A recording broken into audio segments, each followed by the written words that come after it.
Her name has been an insult for 3,000 years. Say it in almost any language and people understand what it means without explanation. A woman who manipulates, who corrupts, who uses power without a conscience, and removes whatever stands between her and what she wants. But names that turn into curses belong to real people. And real people have a world they were born into and choices they made inside that world. Jezebel was a Phoenician princess who became queen of Israel. She arrived in a foreign country with her own gods, her own priests, and her own understanding of how power worked. And she went about reshaping an entire nation, methodically, without hesitation, without apology, into the image of what she believed. She was not confused about what she was doing. Nobody pushed her into it. She chose it. Every step, every tenth. This is what happens when someone with complete certainty about their own vision of the world gets the power to make everyone else live inside it. To understand Jezebel, you need to understand the man she married. Ahab was king of Israel, the northern kingdom, 10 tribes, capital at Samaria. The Bible's verdict on him is short and blunt. Ahab, son of Omri, did more evil in the eyes of the Lord than any of those before him, more evil than anyone before him. In a list of kings that included some genuinely bad rulers, Ahab was at the bottom, but the text immediately tells you what pushed him there.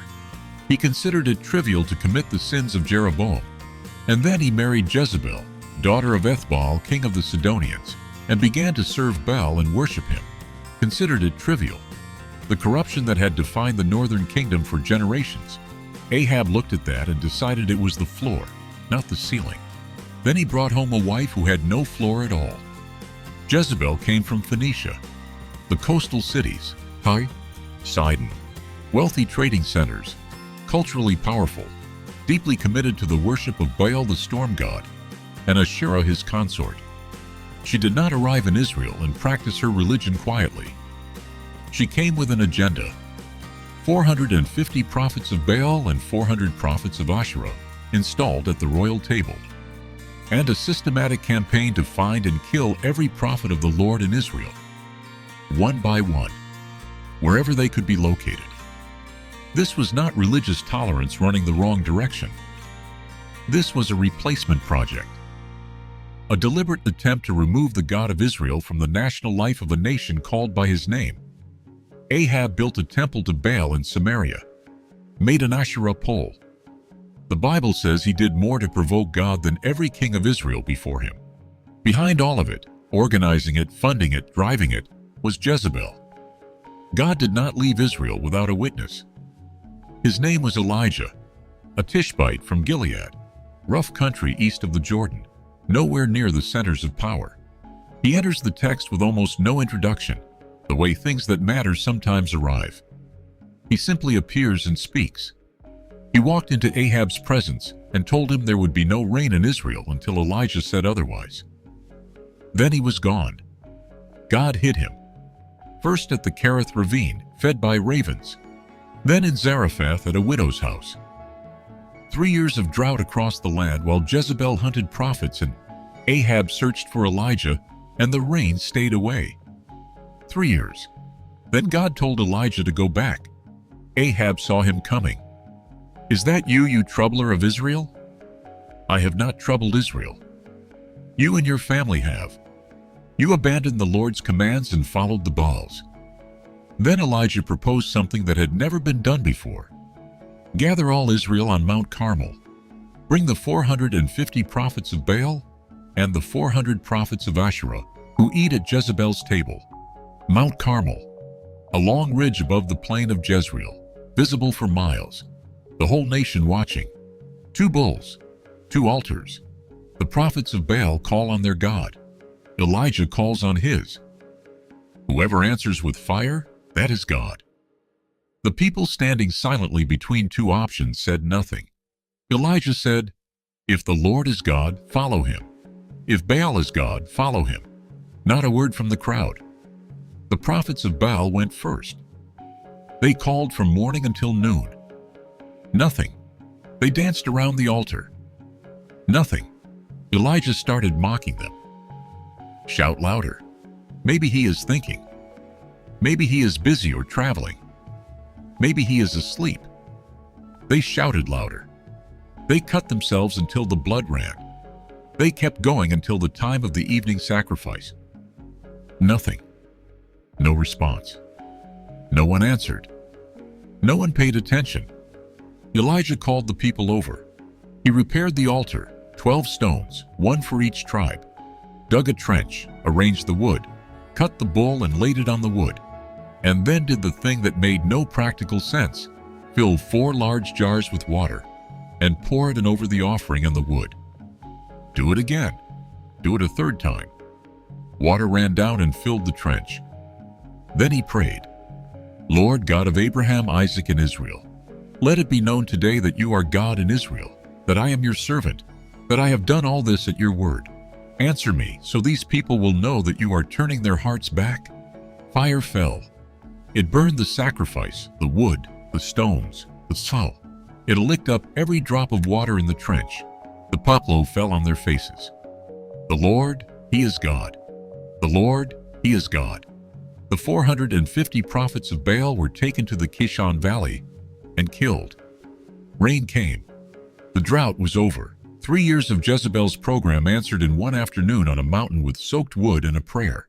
Ahab went home and told Jezebel everything. Every prophet killed. The fire. All of it. Jezebel sent a messenger to Elijah. "May the gods punish me severely, if by this time tomorrow I have not made your life like one of theirs." Read that carefully.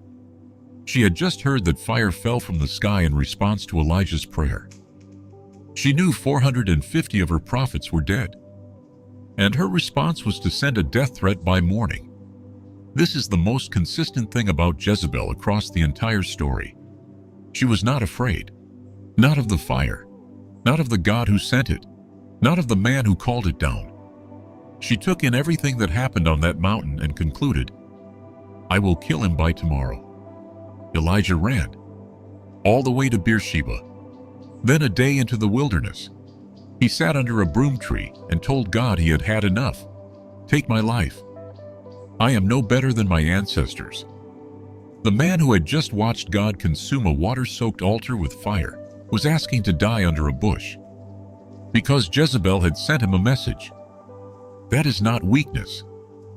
That is what sustained, targeted terror does to a person over time. The victory on Mount Carmel was real. The collapse afterward was also real.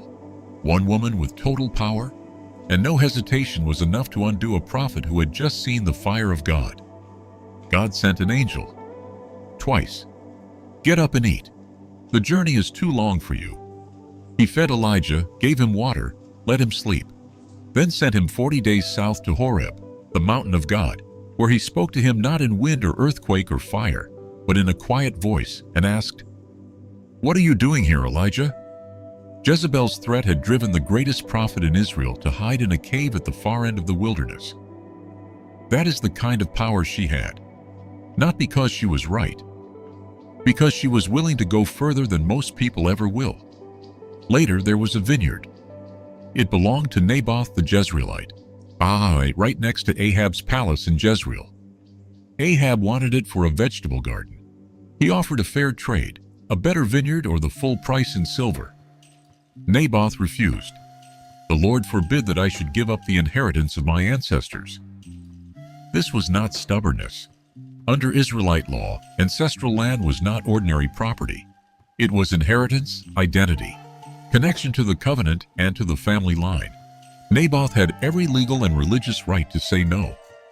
Ahab went home, lay on his bed, turned his face to the wall, and refused to eat. Jezebel found him like this. "What is wrong?" He told her.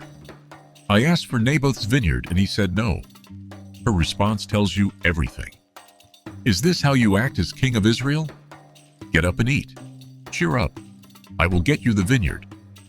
Not, find another piece of land. Not, the law says he can refuse. Not, we cannot force him. I will get you the vineyard. She wrote letters in Ahab's name, sealed them with his seal, and sent them to the elders and nobles of Jezreel. The instructions were precise. Proclaim a fast. Seat Naboth in a prominent place. Put 2 men opposite him who will testify that he cursed God and the king. Then take him out and stone him." The elders and nobles did it. Every step, they proclaimed the fast-seated Naboth, brought in the witnesses, heard the testimony, took Naboth outside the city, and stoned him to death. Then they sent word to Jezebel, "Naboth is dead." She told Ahab, "Go take the vineyard. He is dead." An innocent man, killed through a legal process that Jezebel built from nothing using her husband's name and her position. False witnesses. A manufactured religious ceremony. Community leaders with enough fear of her to execute an innocent man in front of the whole town. Every form correct. Everything rotten. Ahab went down to the vineyard. God spoke to Elijah, "Go to Ahab. He is in Naboth's vineyard." Elijah went. Ahab saw him. "So you found me, my enemy. I found you because you sold yourself to do evil. Disaster is coming on you. I will cut off every one of your descendants, and dogs will eat Jezebel at the wall of Jezreel."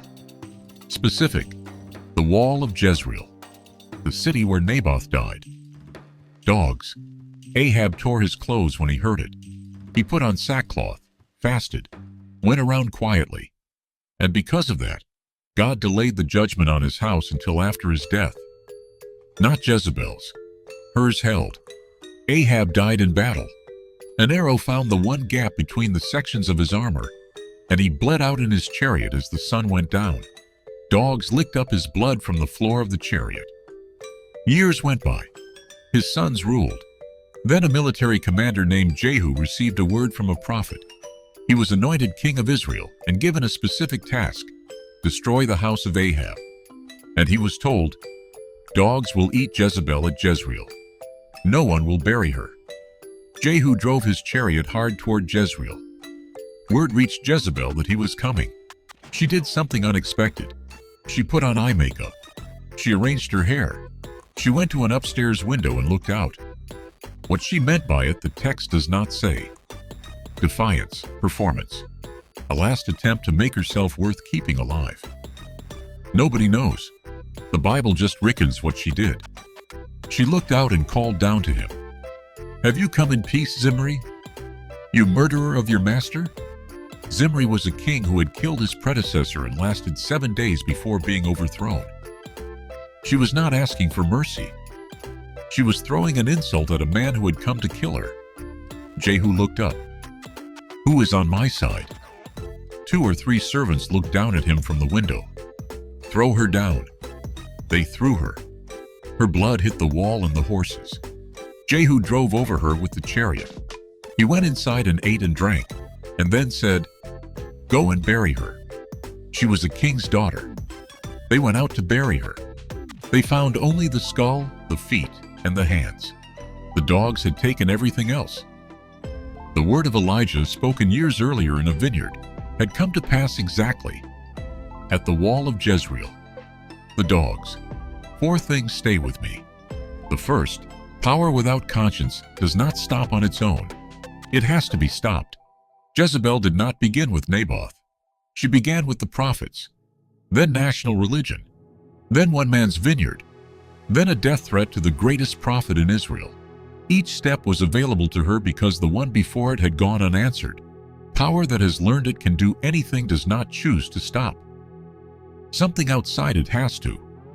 The second, using the forms of faith as tools of control is not faith. The difference matters more than it seems.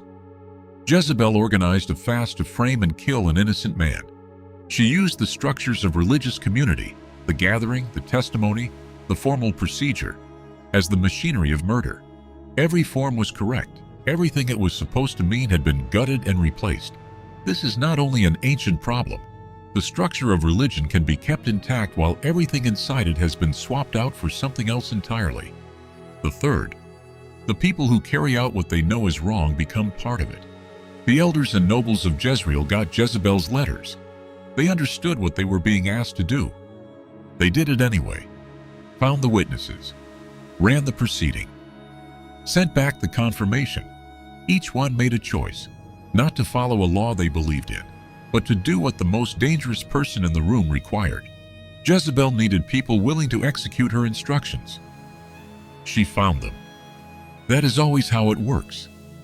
The fourth, God saw what happened in that vineyard and did not forget it. Naboth's death had the king's seal on it, official witnesses, a formal verdict. Anyone watching from outside would have seen a legal process reach a legal conclusion. But God saw the letters being written. He saw the false witnesses take their seats. He knew what was in that vineyard before Ahab's feet touched the ground. And he sent Elijah to say so, out loud, in the vineyard, to Ahab's face. No injustice is made less unjust by the paperwork around it. God is not confused by official language and proper procedure. He saw Naboth. He did not forget him. The wall of Jezreel. The dogs. Exactly where Elijah said. Nothing done in the dark stays there.